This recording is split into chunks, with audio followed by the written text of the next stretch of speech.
Saya Dr. Luki Safitri Widya Kusuma, seorang SPOD konsultan dari Rumah Sakit Umum Pusat Persahabatan.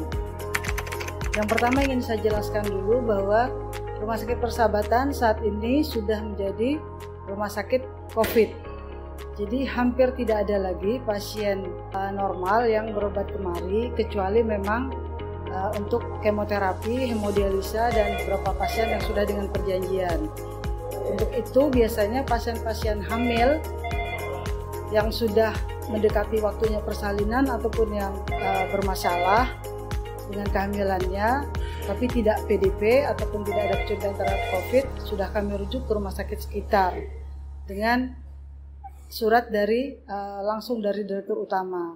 Sementara di Rumah Sakit Persahabatan sendiri untuk wanita hamil dengan PDP atau COVID, kami menyiapkan ruang perawatan sebanyak 10 tempat tidur.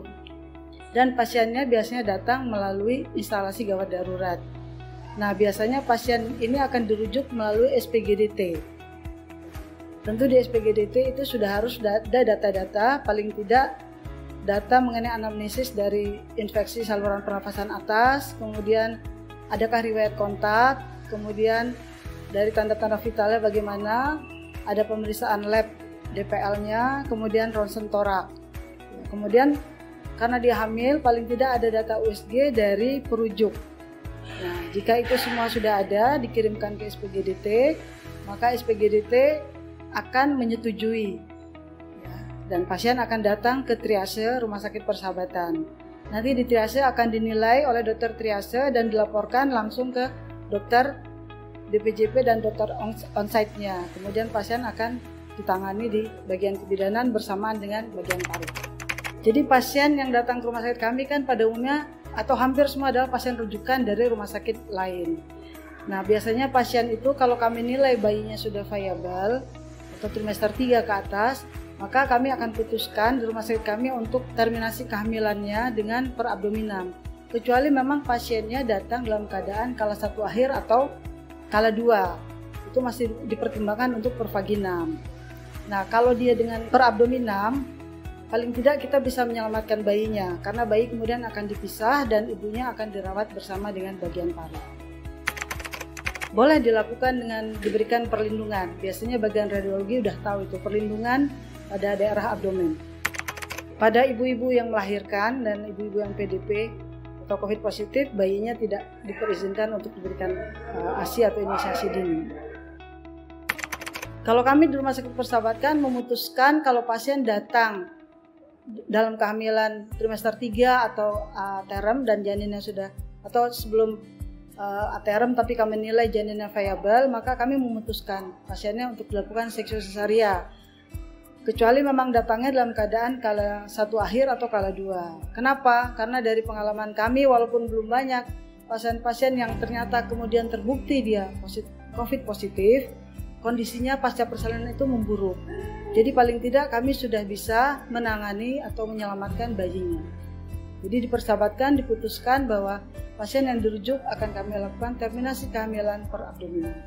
Teruskan dengan terminasi per abdominam, kita akan lebih mudah juga mengontrol penyebaran virus ini dengan persiapan di mana semua petugas memakai APD yang lengkap. Sementara kalau observasi di kamar bersalin, pasien dalam persalinan kala 1 atau saat kala 2 mengedan, itu akan lebih sulit untuk mengontrol penyebaran virusnya.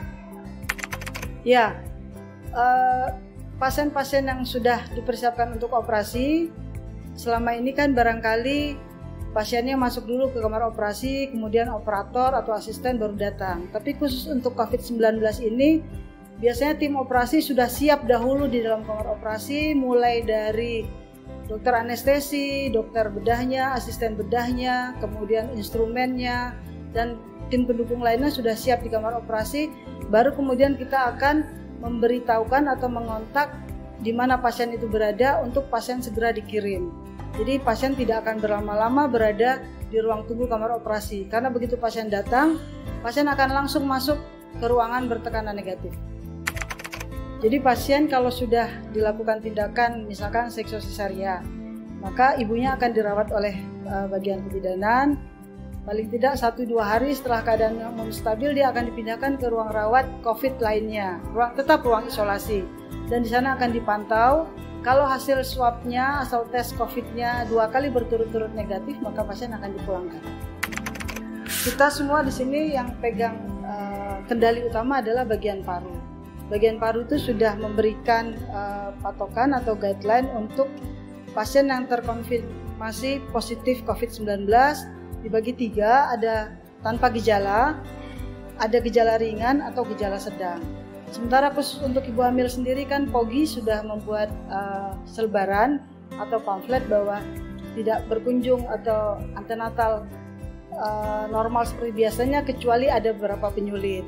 Nah, sementara kalau memang dia terkonfirmasi COVID-19 tetap dilakukan terapi. Misalkan untuk kalau dia tanpa gejala, maka dia melakukan isolasi mandiri di rumah selama 14 hari, kemudian diberikan edukasi apa yang harus dilakukan, kemudian diberikan vitamin C untuk 14 hari, kemudian pasien juga mengukur suhu tubuhnya 2 kali sehari, pagi dan malam. Selain itu juga pasien dipantau melalui telepon oleh petugas, oleh fasilitas kesehatan primer seperti puskesmas, dan kontrol di fasilitas kesehatan primer setelah 14 hari. Untuk pemantauan gejala klinis.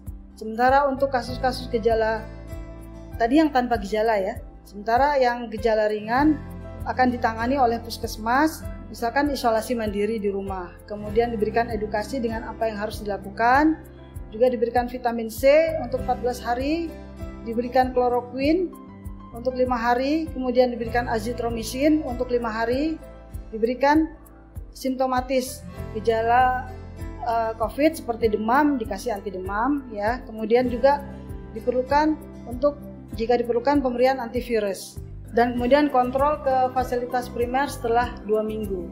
Nah, sementara untuk gejala sedang akan dirujuk ke rumah sakit darurat seperti Wisma Atlet dengan isolasi di rumah sakit tersebut, kemudian sama obat-obatnya yang diberikan, vitamin C, kloroquine dan azitromisin, kemudian antivirus dan simptomatis gejala-gejala yang didapatkan pada pasien. Sementara untuk gejala berat, nah ini yang banyak kami terima dan pada umumnya pasien dengan gejala berat yang ada di Rumah Sakit Persahabatan.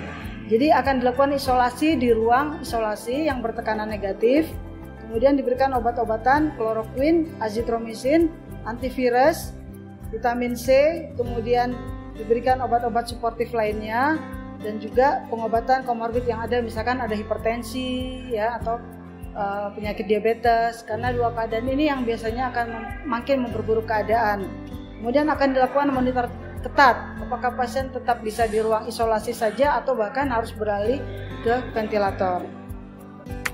Ya, tentu pasien-pasien ini diperlakukan sama seperti penanganan pasien PDP yang tidak hamil lainnya. Jadi ada tergantung gejalanya, ringan, sedang atau berat. Tapi pada umumnya yang akan diberikan adalah regimen pengobatan antibiotik, azitromisin, kemudian kloroquine dan antivirus, serta vitamin-vitamin dan obat-obat komorbid lainnya yang diderita oleh pasien tersebut.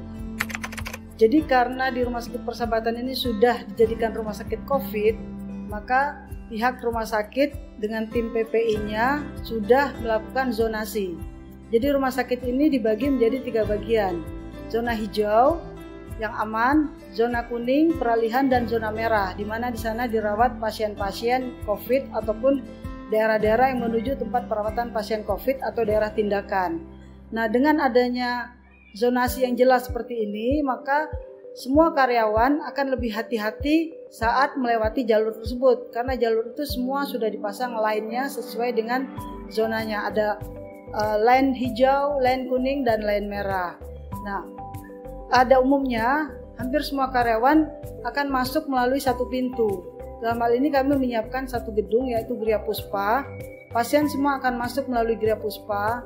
Di sana pasien akan berganti baju. Dengan kami menyiapkan loker untuk karyawan menyimpan barang-barangnya, mengganti baju tugas atau baju scrub. Kemudian pasien akan keluar melalui pintu belakang untuk menuju tempat kerjanya masing-masing. Nah, nanti pada saat pulang mereka akan kembali menuju Gria Puspa melalui pintu yang sudah ditentukan, langsung membersihkan diri, mandi di kamar mandi yang sudah kami siapkan. Untuk kemudian dia kembali lagi mengganti pakaiannya di ruang ganti, kemudian bisa mengambil barang-barang dari loker dan kembali keluar dari pintu utama Gria Puspa, jadi tetap melalui jalur hijau. Pada umumnya karena kami sudah tidak menangani pasien-pasien yang normal lagi, jadi pasien yang kami layani di poli itu dengan APD yang sesuai dengan standar di poliklinik. Jadi dokter dan perawat memakai baju scrub dengan baju pelindungnya, kemudian memakai topi dan masker. Sementara kalau di ruang tindakan sesuai dengan APD level 3.